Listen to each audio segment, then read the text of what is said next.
It was a cold harmattan morning in Lagos, the kind that dries your throat and cracks your lips. I was already 8 days past my due date, and the contractions came like unexpected thunderclaps.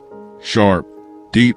I woke Tanji up around 4:30 a.m., clutching my belly, breathing hard. "It's time," I said. He didn't look thrilled. He simply nodded and got dressed, barely saying a word. I was panting in the back seat of our Toyota Camry as he drove through Lekki Phase 1 traffic lights. The roads were quiet, save for the occasional Danfo speeding past. We arrived at LUTH's emergency entrance, and that was when it all changed. Tanji turned off the ignition. I need to go with my parents." "There's a family emergency," he said, refusing to meet my eyes. Before I could say anything, before I could even scream, he stepped out of the car and walked away. Just like that. I sat in the back seat, in active labor, clutching the door handle and crying like a mad woman. I called his phone twice, 5 times, 10, no answer. I texted him, begging for help, still nothing. It was like I no longer existed. Welcome to Moonlit Stories, where moonlight meets myth. Love timeless tales? Then hit like, subscribe, and join the circle. Every story begins with you. I looked at my swollen belly and whispered, "Please hold on a little longer." A middle-aged woman passing by noticed me and ran toward the hospital shouting, "Nurse! Nurse! Somebody Dave born for inside motor." Minutes later, 2 nurses and a security man rushed out with a stretcher. As they lifted me into the hospital, I couldn't help but look back, hoping Tanji would be there, running back to me. But the only thing behind me was an empty parking space and silence. They rushed me into the emergency unit at LUTH like a trauma case. I was barely coherent. Sweat trickled down my neck as pain pulsed through my lower back. One of the nurses, a gentle woman who later introduced herself as Nurse Rose, kept telling me to breathe. "You're strong, my dear. Just hold on. You and baby will be fine." But even as I gripped the hospital sheet and screamed, I kept waiting for Tanji. I thought he would come bursting through the double doors any moment, explaining everything, holding my hand, apologizing. He didn't. Hours later, I gave birth. Alone, just me and Nurse Rose. No husband, no father waiting to carry his child. After the delivery, as they cleaned me up and wrapped my baby girl in a blanket, a younger nurse walked in holding some forms. She looked puzzled. "Madam, please, we can't find any record of your admission. Who brought you here?" Still weak, I muttered, "My husband." He said he would handle everything before he left. She exchanged a glance with the others, then quietly stepped outside. I looked at my baby. Her little fingers were curled, her lips puckered like she was sucking in a dream. I whispered, "We're alone, aren't we?" Later that evening, Nurse Rose came to check on us. She sat beside me for a while before finally speaking. "I shouldn't be saying this," she whispered, "but I overheard something. Your husband didn't leave because of an emergency. He traveled." I blinked. "What?" See, I didn't cry. Not at first. I just stared blankly at the ceiling fan spinning slowly above me. My baby lay beside me in the transparent cot, her tiny chest rising and falling peacefully. Meanwhile, inside me, everything was breaking. The woman I had been, the one who made excuses for Tanji, the one who believed in tomorrow he will change, that woman was gone. I replayed it all in my head. The look in his eyes when he told me, "There's a family emergency." How he avoided my gaze. How? He didn't even help me out of the car. He had planned it, packed his bags, lied to my face. And as I screamed in pain on a hospital bed, he was probably sipping juice by a poolside in Obudu, his mother beside him, smiling. Mama, Tanji. She had never liked me. Not once in 4 years of marriage did she pretend to hide it, always telling me I was too outspoken, too independent, too city. Tanji obeyed her every word like scripture. From canceling our honeymoon because she needed help with her church bazaar, to ignore my birthday when it clashed with her women's meeting, he always put her first. Even during my pregnancy. When I chose sky blue for our baby's room, Mama Tanji said it looked dull. Tanji agreed. We changed it to yellow. Her choice. I had allowed it, because I believed love required sacrifice. But this, leaving me at the hospital, missing the birth of our child, that wasn't love. That was abandonment. I picked up my phone.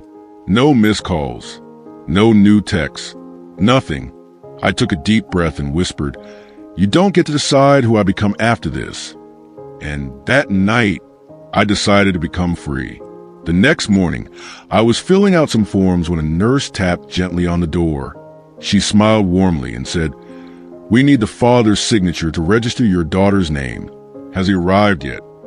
I stared at her, unsure of how to respond. I wanted to laugh, or cry, or scream, but instead, I just shook my head. "No," I said softly. "He's not coming." She paused, watching me closely. "Well, if you choose to do it alone, we can help you proceed." She handed me a new form. I stared at the blank line that read father's name and the space beside it for surname. My heart felt heavy. We had argued about names months ago. I wanted to name her Tulu. God owns the future. Tanji said it was too old-fashioned, suggested something trendy instead. We never agreed. But now, it wasn't up to him anymore. I looked at my daughter, sleeping with her tiny fists curled near her cheek. She looked like peace, like a fresh start, like something sacred that had survived fire. I took the pen and with steady hands, I wrote, "Tulu Iniola Dedaba, my surname. Mine alone." The nurse smiled. "It's a beautiful name." But it wasn't just about the name. It was about claiming my power. It was about saying, you don't get to show up late and take credit for what you abandoned. After she left, I sat in silence and pulled out the small notebook from my hospital bag. I began to write. The date, the time he left, the words Nurse Rose said, the lies, the silence. I didn't know why I was recording everything. Maybe to stay sane. Maybe to make sure I never forgot. But one thing was clear. This was no longer our story. It was mine. 3 days passed. No call, no text, nothing but the quiet hum of the hospital generator at night and the soft breathing of my baby girl beside me. On the 4th morning, as I sat on the edge of the hospital bed with Tulu in my arms, my phone finally buzzed. My heart jumped. For a moment, just a moment, I felt hope rise. Maybe he was finally ready to explain, to apologize, to come and hold his daughter. But when I opened the message, it was just one line. Sorry, there was no signal. That was it. Not how are you?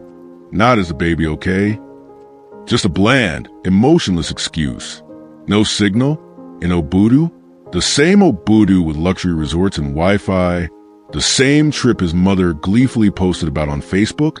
I opened social media, scrolling through posts I'd tried to avoid. And there they were. All of them. Smiling in sunglasses, drinking coconut water by a pool. Mama Tanji laughing beside him. His sister captioned the post. Nothing like a family getaway before life changes again, Redheart. I froze. So it was all planned. He had packed the night before, lied to my face, and walked away while I was literally in labor. I looked at my daughter, then back at the message. Something in me hardened. Something that would never go soft again. I took a photo of Tulu, her tiny fingers resting on my chest. She looked peaceful, whole, innocent. I sent it to him. No words, just a photo. If he had any heart left, let it ache. If not, at least he would know the face of the child he chose to abandon. And for the first time in days, I didn't cry. I simply turned off my phone and turned on my strength. It was the 5th day after delivery when Tanji finally appeared. I had just finished breastfeeding Tolu. She had fallen asleep on my chest, her soft breaths matching mine. The hospital room was quiet, sunlight creeping into the half-drawn curtains. Then came a knock. The door creaked open and there he was, wearing a polo shirt, sunglasses hanging from his collar, and that familiar expression of false calm, as if he had just stepped out to buy bread. "Hey," he said, smiling faintly. "Why do you look so upset? Don't be dramatic. You know my family needed me." My body went still. That was it? No apology? No remorse? He walked over to the cot and peered in at our daughter like he was observing a stranger's baby at ShopRite. I missed the birth, yes, but you know how unpredictable life can be, he continued, shrugging. Let's not make a big deal out of it. My mouth stayed shut. I had cried all my tears already. I had screamed into my pillow in the midnight hours. There was nothing left in me to give him. No energy for argument. No fuel for rage. He reached beside me and picked up the birth registration form. He glanced at it, then frowned. Why is my name not on this form? He asked, voice rising. Because you weren't there, I said quietly. His face twisted. This is cruel. She's my child too. You're being unfair. Still, I didn't shout. I didn't plead. I just met his gaze with the kind of calm that comes when pain has already finished its work. He stood there for a few more minutes, yelling, demanding, pacing. But his words bounced off me like rain on a rooftop. Finally, he stormed out. I didn't stop him. This time, I let the door close. The day I was discharged from LUTH, I didn't go home. Instead, I went straight to a quiet building in Surulere, the office of Barrister Tola Adeyemi, a female lawyer recommended by Nurse Rose. I held Tolu in my arms as I walked through the glass doors. My hospital bag dangled from one hand. My legs still ached. My stitches throbbed. But my resolve, it had never been stronger. The receptionist greeted me with a soft smile. You must be Mrs. Adediba. Please have a seat. Barrister Tola came out moments later, slim, in a navy blue suit, with eyes that held both fire and kindness. She led me into her office, a small wood-paneled room, with a framed quote on the wall that read, "A woman who stands alone has power she hasn't even tasted yet." I told her everything, from the parking lot at LUTH, to the silent nights, to the message, "Sorry, there was no signal," to the social media photos, to Mama Tanji trying to sneak into the nursery claiming to be a proud grandmother.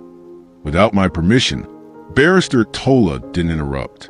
She just listened, eyes steady, hands folded. When I finished, she simply said, "You're not alone, and you're not wrong. Let's begin." We filed for divorce, sole custody, and a restraining order against his mother. I submitted screenshots, dates, photos, chat logs. Every single thing I had written in that notebook now became evidence.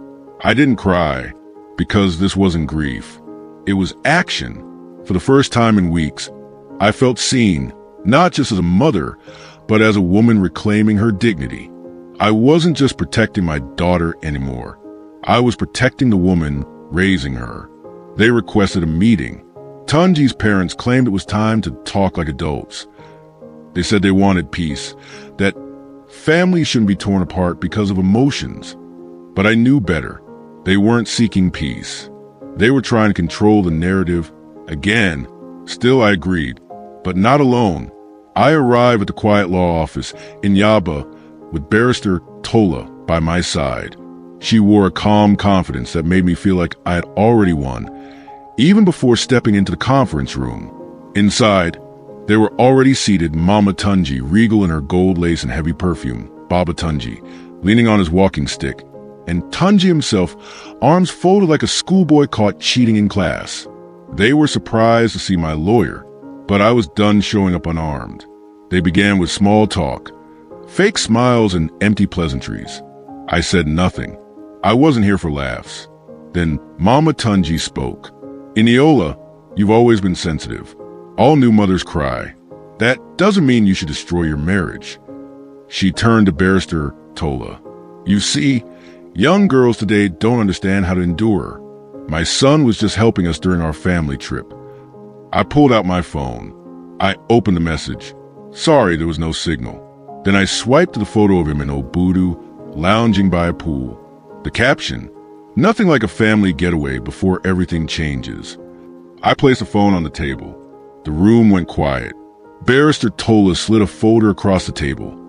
Divorce papers, custody application, and the restraining order. Tanji stared at them like they were written in fire. I stood up. "I didn't come here to beg or fight," I said. "I came to end this." And I walked out, with no guilt, no apology, and no regrets. He didn't expect it. The envelope arrived at his office on a Tuesday morning. A quiet delivery man handed it over, addressed plainly to Tanji Adediba. He opened it between meetings and froze. Divorce papers, custody filing, restraining order. His hand shook. Colleagues around him whispered. One even caught a glimpse of the heading. Notice of proceedings, Family Court of Lagos State. His face turned pale. He rushed to the restroom and stayed there for nearly half an hour. By noon, his boss had heard. He was called into a private office for a conversation. He emerged visibly shaken, angry, but powerless. That evening, as dusk settled over my small two-bedroom flat in Surulere, I heard a knock at the door. It wasn't polite. It was loud, insistent, followed by my name being shouted through the iron gate. Eniola! I opened the door. Let's talk.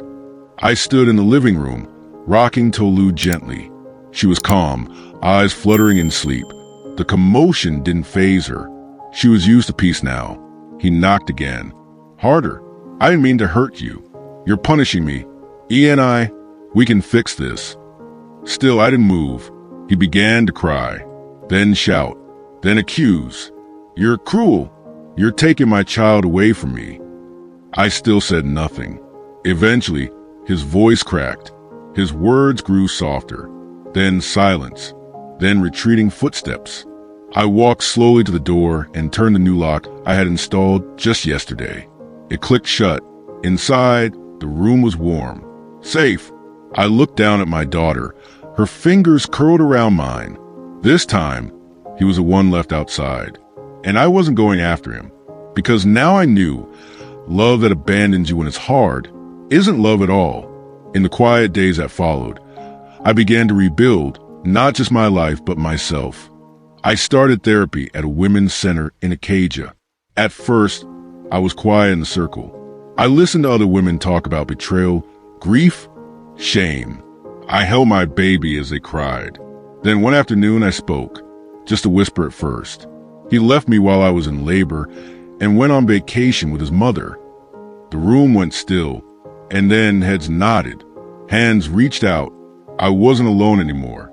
Every week, I grew lighter, not because the pain disappeared, but because I stopped carrying it alone. I also joined a support group online. I started journaling again. Only this time, I published a piece anonymously. It went viral. Emails poured in. Women saying, I thought it was just me. I began writing weekly reflections, letters to my daughter about strength, single motherhood, and starting over.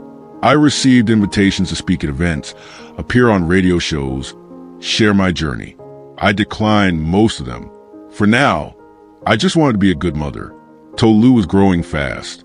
She smiled like she knew something I didn't. Her laugh lit up our modest flat. Her tiny hands reached for me every morning like I was the best thing in her world. And maybe I was. The final court hearing came and went. Sole custody was granted. The restraining order against Mama Tanji held. And Tanji? He sat in court that day, looking like a ghost of himself. But I didn't feel triumph, just closure. I walked out of the courtroom into the Lagos sunlight, holding my daughter. I didn't need revenge. I didn't need his name. I had mine. I had her. And I had a life no longer built on broken promises, but on quiet power, truth, and love that never walks away. Sometimes, survival doesn't look like fighting. It looks like walking away. Quietly, firmly, with your baby in one hand and your self-worth in the other. Eniola didn't get justice from Tanji. She got something more powerful. Clarity. That love is not pain. That peace is not a privilege. And that motherhood, done alone with love, is still a complete miracle. He left her in labor, but she left him in life. To every woman who's been told to stay silent, endure or settle, may Eniola's story remind you, your strength is not in how much you can take, but in knowing when to stop taking it. Today, she writes, she heals. She raises a daughter wrapped in love, not chaos. And maybe, just maybe, that is the greatest revenge of all. If this story moved you, don't forget to like, share, and subscribe. Let someone else out there know they are not alone, And don't forget to share in the comment lesson learned and advice you have for people in Eniola's shoes. Thanks for watching. Fade out.